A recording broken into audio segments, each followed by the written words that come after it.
के अधिष्ठाता द्वारा वह दुर्लभ और विरल कहा जाता है। भोग जो है वह तन्मूलक है, उससे उसका सुलभ होना युक्त है।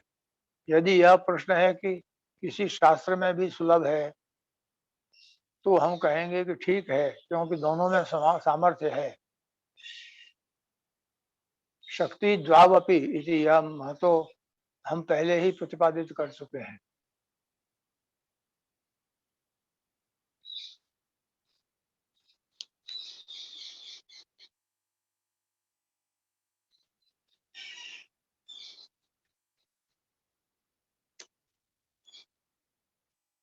इससे हमारी कोई क्षति नहीं है। हम दोनों का अधिकार दोनों का अस्वीकार होने से तथा जीव के विचार से लौकिक मोक्ष 4 प्रकार का बतलाया गया है, उसका अनीश्वर विचारित होने से अस्वीकार भी अर्थपूर्ण कहा है। यद्यपि भगवदियों के लिए मोक्ष की अभिलाषा के राहित्य से इस प्रकार कहना उपयुक्त नहीं है, तो भी पाक्षिको दोष परिहरणीय है। इस न्याय से किसी की भी वहां उपादेयता है, किसी की भी वहां उपादेय बुद्धि होती है, तो प्रमाण सिद्ध होने से वह नहीं हो, इस आशय से भ्रांति जीव कल्प लेता है। चारों में यह कहा है, अतः इसको समझते हुए दृष्टा लोग वहां प्रपत्ति नहीं करेंगे। यह पर्यवसित समाप्त किया हुआ अर्थ है।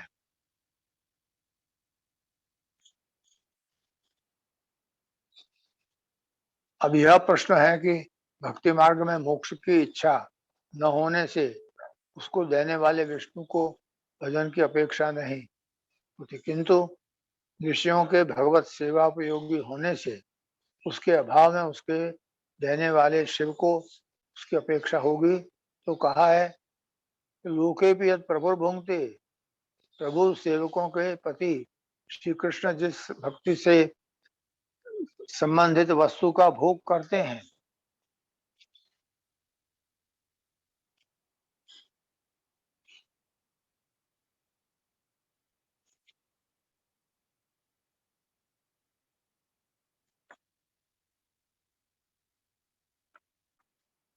वस्तु का भोग करते हैं, उपयोग करते हैं, उस वस्तु को तो कभी भी विश्व प्रदान नहीं करते हैं।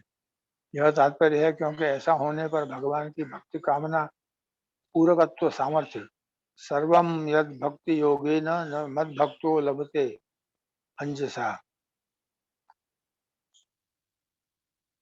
इस वाक्य से भक्ति का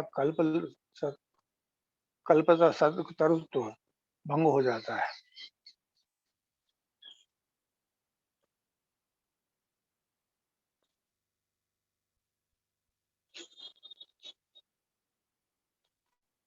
अतः सर्वथा किसी अन्य की अपेक्षा भक्ति युक्तों को उचित नहीं है यह भाव। अतएव निरपेक्ष रहना भक्ति का अंग है। स्वयं भगवान भी आज्ञा करते हैं, तस्मान् नर शिराशीषो निराशिषो भक्तिर निरपेक्षस्य विने भवेत् तथा यस्य आशीष आशा से न स भृत्य सवै वणित। अर्थात इन वचनों से जहाँ स्वार्थतया भगवद अपेक्षा भी दोष रूप होती है, वहाँ अन्य की अपेक्षा भी वैसा ही होना है। इससे क्या कहना है, इस स्वकीय जनों के लिए सब कुछ स्वयं हरि ही संपादित करते हैं, ये सिद्धांत का रहस्य है। अप्रतर्क्याद निर्देश्याद इति एकेष्वपि निश्चय इति वचनाच्य। किंतु भगवदीय अतिरिक्त की भी विषय संपत्ति के उनके द्वारा संपादित नहीं होती, जिसके द्वारा भक्तों की भी वह नहीं होती, किंतु किसी अति प्रिय के लिए वह कभी प्रदान करते हैं। ऐसा अति प्रियाय तदपि दीयते क्वचिदेव ही नियतार्थ प्रदानेन तदीयत्वं तदाश्रयः प्रत्येकम साधनम चैत द्वितीयार्थे महान क्षमा है, ये कहा गया है। भगवान विष्णु जो देते भी हैं तो उसे ही जो उनका अति प्रिय हो, उनका अत्यंत भक्त हो, उसे देते हैं, अरे गहरे को नहीं क्षमा करते। कदाचित इस आशय से कहा है कि वहां भी नियम नहीं, इससे कहा है क्वचित, अर्थात सर्वदा प्रदान करते हो ऐसा नहीं है। ही जो यहाँ कहा है उसका आशय है कि यही नियम उपयुक्त है। ये यथा माम प्रपद्यन्ते इस वाक्य के द्वारा यथा नियत फल भी भक्तों के लिए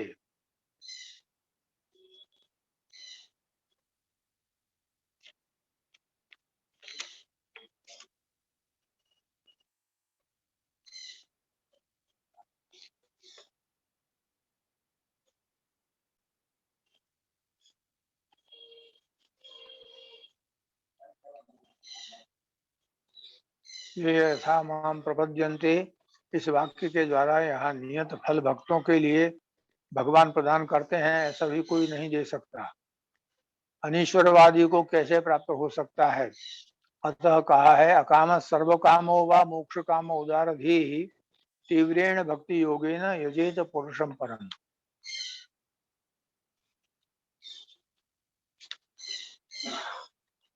इस प्रकार समग्र कार्यों के लिए भगवत भजन ही करे। यदि शिव का अर्थ धातृत्व भी है तो भी वह नियत है या अनियत, यहाँ उसका क्या आएगा। इसके कहा है कि नियतार्थ प्रदान है ना, नियत ही अर्थ का प्रदान वे करते हो तो ऐसा कहा जाएगा तो वो भगवदियों के अर्थ का तदीयता होने से उनके द्वारा संपादित होना होगा ही। इससे बाहर कुछ विलक्षणता नहीं दिखेगी। अब यह प्रश्न हो कि यदि कर दें तो क्या दोष हो जाएगा। यहाँ इसी को कहा है तदाश्रय, उनके ही अर्थदाता के रूप में निश्चय से भगवदियों की उससे अपेक्षा उतना ही आश्रय होगा।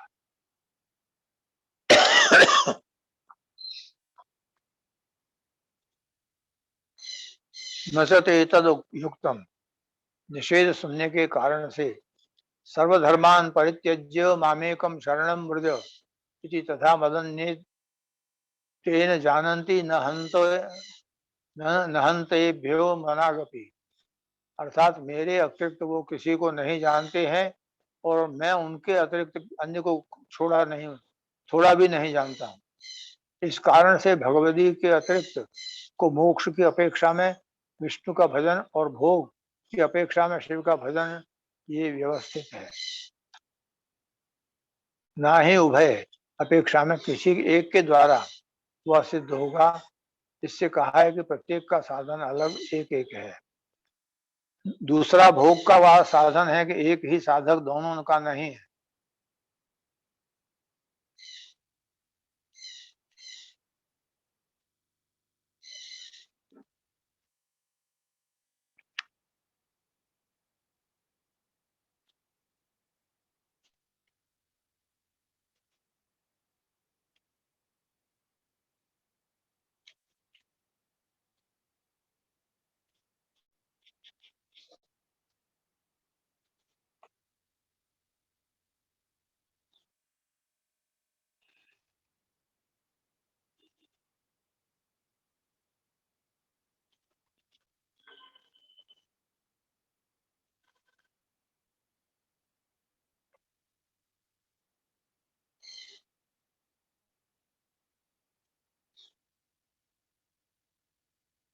इससे उभय का आकांक्षा वाले को भगवान का ही आश्रय करना चाहिए, यह तात्पर्य होता है।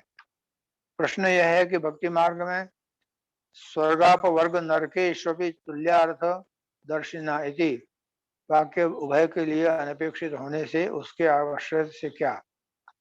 उनके लिए कहा है द्वितीय अर्थे इति।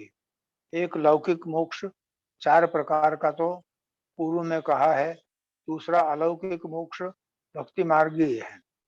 उसके लिए जो श्रम उस मार्ग का सकाम साधन आचरण लक्षण और वह महान पूर्वोक्त की अपेक्षा साधन से फल से और स्वरूप से भी उत्कृष्ट है, यह अर्थ है।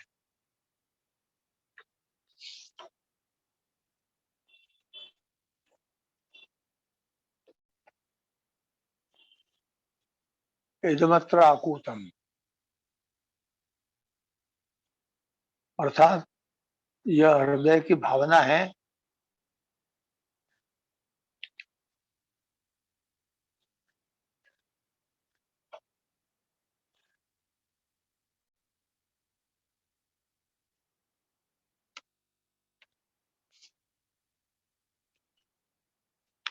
अर्थात हृदय की भावना यह है कि विष्णु के सात्विक होने से वहां लय सात्विक मोक्ष है।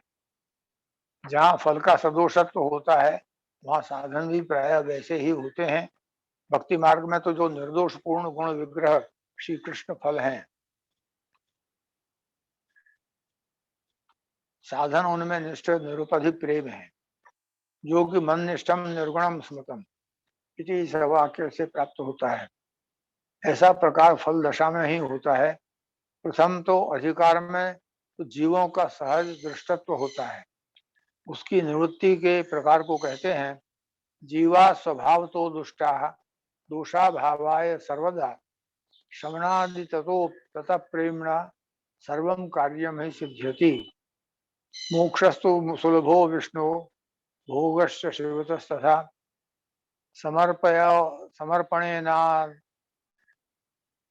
आत्मनो तदीयत्वं भवेत् ध्रुवम्।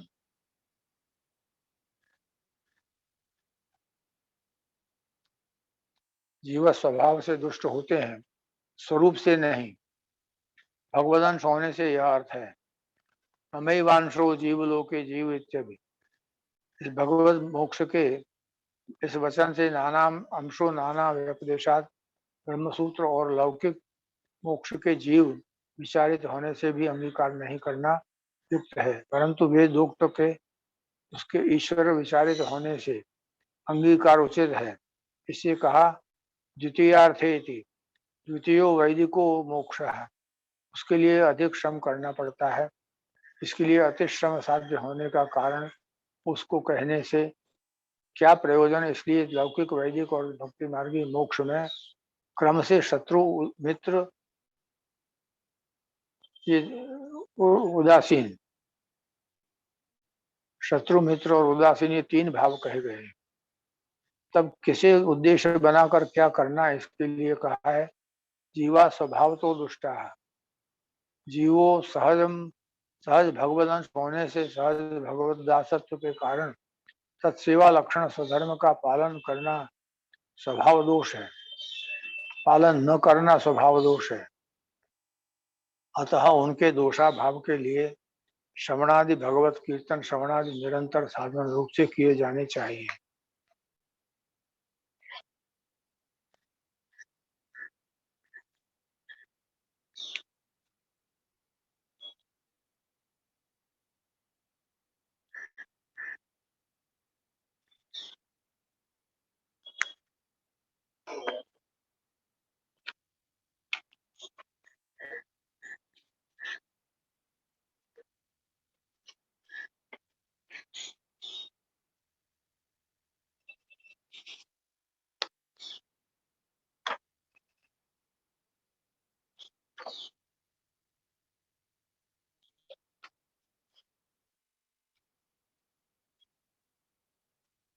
तब कौन सा पुरुषार्थ है, तो कहा ततः इति। ततः यानी उसके बाद दोष निवृत्ति के अनंतर श्रवणादि के द्वारा भगवत श्रवण कीर्तनादि से भगवान में प्रेम हो जाने से उसके उसका संपूर्ण ऐहिक और पारलौकिक कार्य सिद्ध हो जाएंगे। कुछ भी और न करना अवशिष्ट रहता है। पारलौकिक को मोक्ष कहना चाहिए। कीर्तनादेव कृष्ण से मुक्त मुक्त बंध परम ब्रजेश। इस वचन से क्या मोक्ष अनपेक्षित हो जाता है। हाँ, कीर्तनादेवेति में जो एक एवकार है वह मोक्ष में कीर्तन के अतिरिक्त किसी दूसरे साधन का अस्वीकार करता है, किंतु कीर्तन का मोक्षिक फल रूप परंतु कीर्तन का मोक्षिक फल रूप को अस्वीकार करता है। ऐसा होने पर प्रेम सहित का मोक्ष साधनत्व रूप से किए जाने का एक ही फल होता है। प्रेम सहित को भी उस रूप में किए जाने का ऐसा ही फल होता है। प्रेम सहित को भी उस रूप से करने से वह फल होता है। ये व्यवस्था है। अन्यथा भगवान भी कैसे कहते सालोक्य साष्ट सामीप्य सारूप्य एकत्व मत्कृत दीयमानम न गृह्णन्ति विना मत सेवनम जनाः। इससे भगवान के भी ऐसे लोगों का भजनातिरिक्त फल नहीं देते हैं, यह सूचित ही होता है। तथा सर्वात्म भाव से तदीयत्व ही भक्ति मार्ग में मोक्ष कहा जाता है। वही इधर लौकिक वैशिष्ट से पारलौकिक शब्द इस तरह कहा जाता है, इसमें कुछ अनुपन्न नहीं। श्री भागवत में भी कहा है, भगवदीयत्वेन परिसमाप्त सर्वार्थाः। पद्म पुराण में भी न कर्म बंधनम जन्म वैष्णवानाम च विद्यते, विष्णु अनुचरत्वम ही मोक्ष मनीषिण। प्रश्न है कि क्या तदीयत्वम भगवद अनुग्रहिक साध्य है? यमे वैश वृणुते तेन लभ्य, इस श्रुति से। अतः कैसे स्वकृति साध्य श्रवणादि से वह सिद्ध होता है? इसलिए मैं कहा मोक्ष जैसे उक्त रीति से विष्णु से मोक्ष और शिव से भोग सुलभ है, तथा समर्पण से स्वात्म प्रभुति सर्वस्व निवेदन के द्वारा आत्मा को जो जीव तदीयत्व लक्षण का मोक्ष हो जाएगा, यह ध्रुव सत्य है। इसमें कोई भी असंभावना नहीं है, यह भाव है। इस समर्पण से आत्मा की तदीयता निश्चित हो जाती है। इस पंक्ति में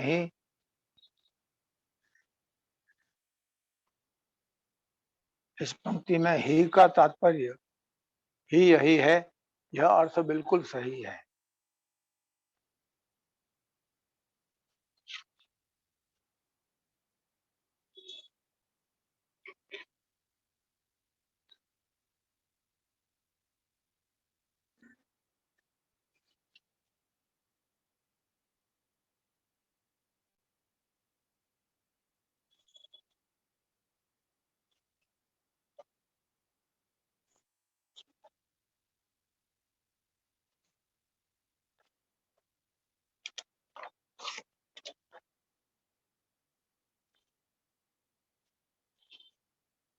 तीन,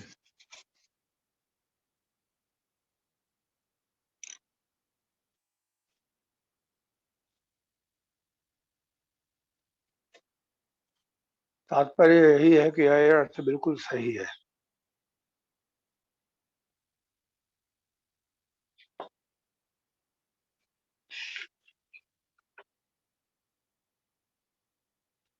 अब प्रश्न होता है कि समर्पण का उनके साधन रूप में श्रवणादि कथन को व्यर्थ रूपता हो जाएगी, क्योंकि उसका अनुग्रह के द्वारा प्राप्त करने का प्रकार भी सिद्ध नहीं होता है। तो कहते हैं कि नहीं, ऐसा नहीं है। श्रवण से आरंभ करने से सख्य पर्यंत आने वाले जीव का समर्पण होता है और कोई दूसरा प्रकार ही नहीं। इसलिए हेतु और हेतुमत भाव परस्पर होने से अतः उसका साधन रूप श्रवणादि का कथन उचित है, किंतु आत्मनिवेदन स्वकृति साध्य नहीं है। श्रवणादि के द्वारा होने से भगवत अनुग्रही का साध्य है, क्योंकि श्रवणादि सभी उनके अनुग्रह के रूप ही होते हैं। भक्ति हेतु निर्णय ग्रंथ में इसका स्पष्ट निरूपण होने से अतः सब अनवद्य है। हो गया,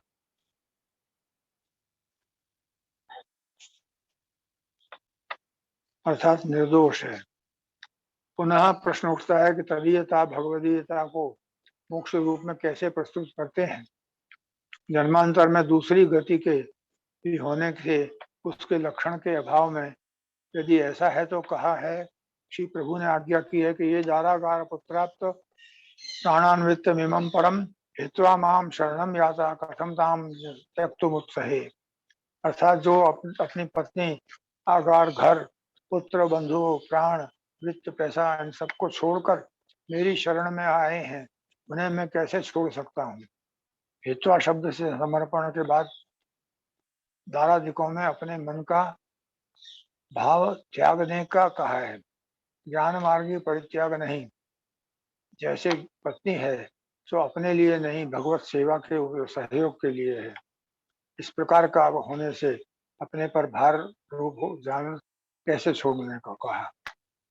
आज्ञा करेंगे, दुराग्रह पूर्वक भगवान कैसे आज्ञा करेंगे? अतः निवेदित आत्माओं को भगवान कभी भी नहीं छोड़ते, यह सिद्ध है। इस प्रकार भक्ति मार्गी मोक्ष साधन सहित प्रतिपादित किया गया है।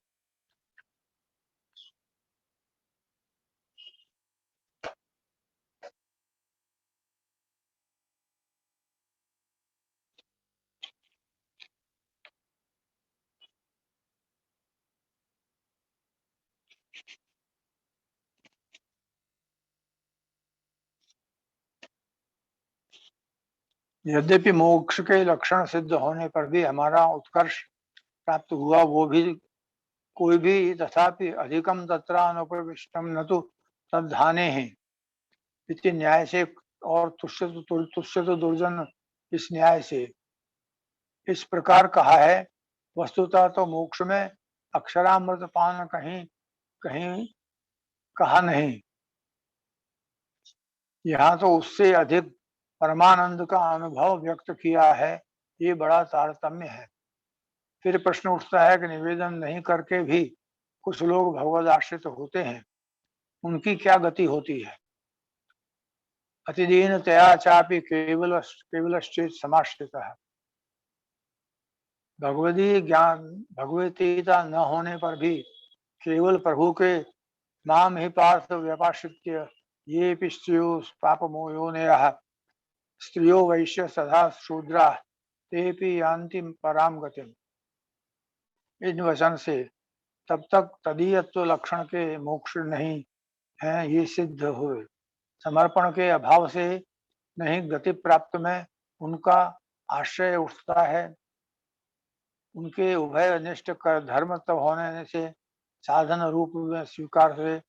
अतः ये फल रूप भक्ति मार्ग यह नहीं किंतु साधन रूप ही है।